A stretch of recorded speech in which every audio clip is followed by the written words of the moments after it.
Hi guys! Hello everyone! Guys, may dumating na naman sa akin na isang package actually package to guys na in-order namin through Shopee. Kasi guys, itong mga adopted stray cats ko ay masyado nang attach sa akin.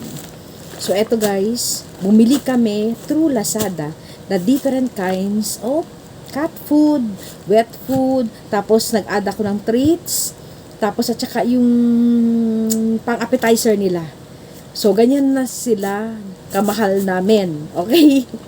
Kahit stray cats yan guys, adopted na namin sila, mamahalin talaga namin. Kahit naman yung mga pumupunta pa rin sa gilid-gilid, nagbibigay pa rin kami. So, ito guys, inopen ko na to actually. Na-open ko na siya. Ayan, kasi sobrang dami niya na in-order. Ayan, kung makikita nyo. Iba't ibang klase ang in-order to Lazada. Okay? O, ayan. So, start tayo dito sa isang pack. Ayan. So, guys.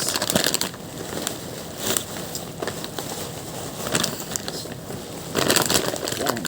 Itong isang pack na to, ang tawag dito ay Real Meat Delish Grain Free. Ayan. Kung sensitive ang ating mga cats, pwede natin bigyan nito. So, ang dami nito. Dalawang flavor. Meron din tayong real meat delish with chicken, tuna, and carrots. Ito. Kasi ito, chicken, salmon, and carrots. Okay?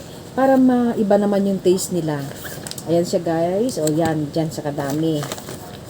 Ito naman yung ating chicken and pumpkin. Ayan. Iba't ibang klase, guys. Ay, sorry. Iba't ibang klase para sa ating adopted stray cats. Ang aking mga palangga ba? Mga palangga ko na yan, guys. Ayan. Iba't ibang klaseng flavor. Hindi siya makastan alone. Kasi sa sobrang dami ng lagay.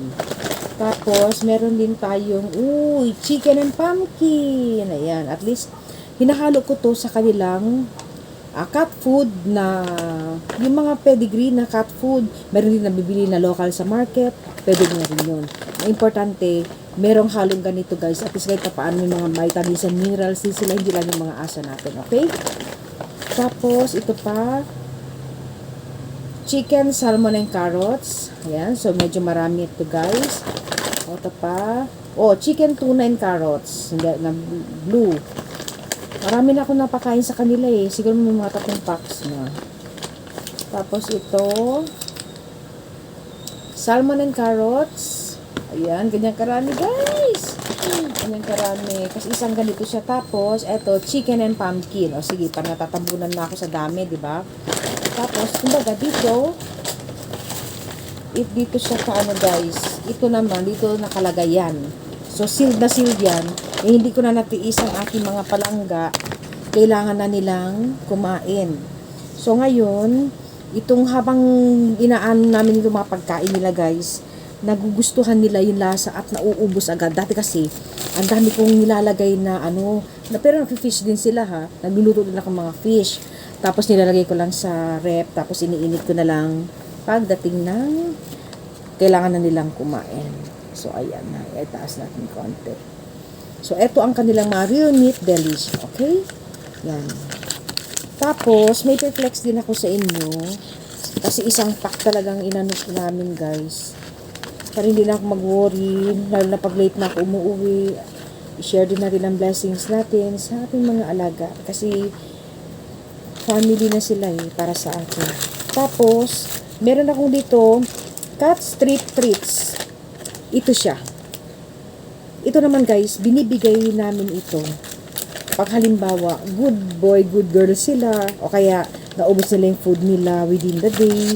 Tapos nagbibigay ako per cat, isang ganito. Na 6 sila.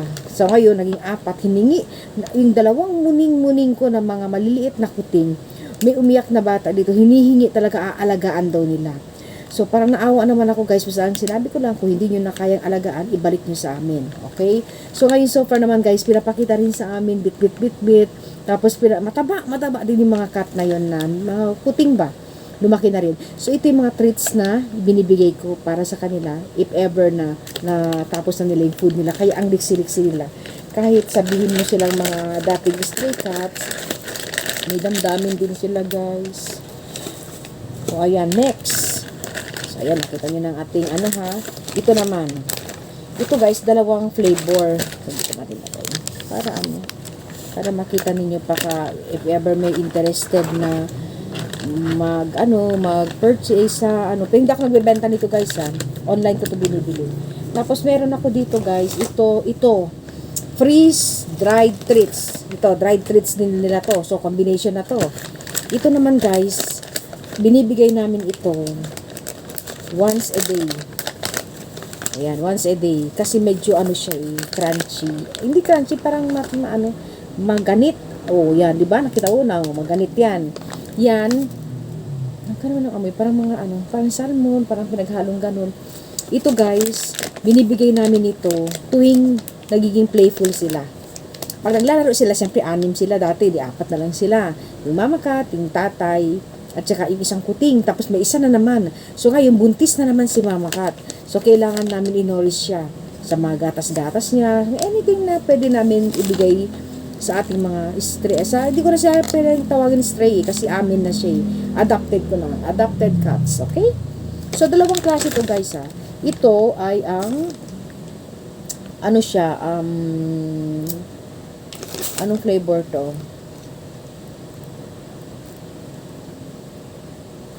Pwede din pala ilagay sa dalawang klase. Ito hindi ko pa nabubuksan. So, dalawang klase ang aming binili. Kasama sa package ito. O, yan. Dalawang klase siya, guys. Ito hindi ko pa na-open kasi dito pa lang kami nag-concentrate. Para hindi ba para alam din nila na hindi parati sila binibigyan ng ganito.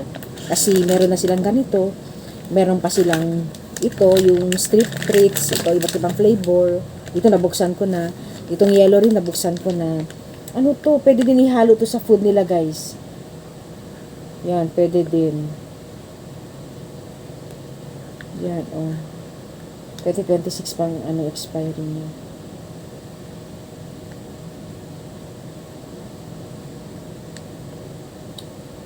Para sila ganahan sa pagkain. Ito. Ha? Tapos, nakita nyo na siguro sa dati kong vlog na ito. Bumili ulit kami guys ito. Kasi paborito din nila. Ayan. Oh. Tigli-5. Kaya marami na akong alaga. Ito pa. O yan. Sakat lang yan ha. Sakat. So, ang dami diba? Kung kasi blessing natin guys, share din natin sa ating mga pussycat. Yan. Pussycat. Yan. Para hindi sila umalis. So, isang yan guys, isang pack yan. Pero, dito yan sa ng Lazada. Pero guys, see to it na nagluluto pa rin ako ng isda para if ever na gusto nila ng kanin, pero para sa akin guys, ayaw nila ng kanin, gusto nila kung isda, kung gusto nila chicken lang, no rice. Tapos ang gusto nila ay medyo may sauce. Yun, kaya natitipid ko rin itong mga ganito kasi ayoko rin na masirain kanilang liver, masirain kanilang kidneys sa mga process na ganito. I always cook food for the cats at saka dogs namin. Yan. Mabuti na lang guys, nakatipid ako kasi hindi na naman namin sila pinapag-grooming. Hindi katulad ng aming dogs sa 3 Shih Tzu, nagpapag-groom sila twice a month. Ay, hindi twice a month. Twice to 3 times a year kasi every 4 months kailangan na i-groom. 4, 8, 12 o pwede din pag 6 months na medyo mahaba na. Yun, basta kompleto sila guys, pati vaccine kompleto. So ayan guys, nakita ninyo na ang aking mga pagkain para sa aking mga adopted cats at saka may mga anak na naman yung isa. So nakakatuwa lang guys na mabigyan mo sila ng mga blessings na nare-receive. Alam mo yun, na i-share din natin sa ating mga tawag nito, mga hindi ko pwede silang sabihin na kasi family parang family na rin talaga ang tingin ko sa kanila, kaya hindi ka maghihinayang gumastos para sa kanila. Alam niyo yun, kasi iba yung joy na nabibigay nila sa amin tuwing uuwi ako guys, nag-aabang sa gate. Alam mo yun, nag-aabang yung mga liliit na cats, yung mga nag-aabang sila, kaya parang hindi ako masaya kung wala akong pasalubong sa kanila na tuwing ako'y uuwi galing sa opisina. Ayan, okay, galing sa aking mga clients, okay? So, ayan guys, nakita ninyo na kung gaano kadami ang in-order ko online para sa ating mga cats. Ayan, dati kasi mga dogs ko lang ang in-orderan ko guys. Ngayon, ano sila, malambing. Sobrang lambing ng mga cats. Kaya, kumbaga parang sa akin, parang ang hirap guys na yung sabihin mo, ay, ano mo na yan, i-dispose mo na yan. May humihingi sa amin, mga kapitbahay, kasi nakita naman nila ang ganda ng pag-aalaga namin, kasi alaga ang sa akin lang.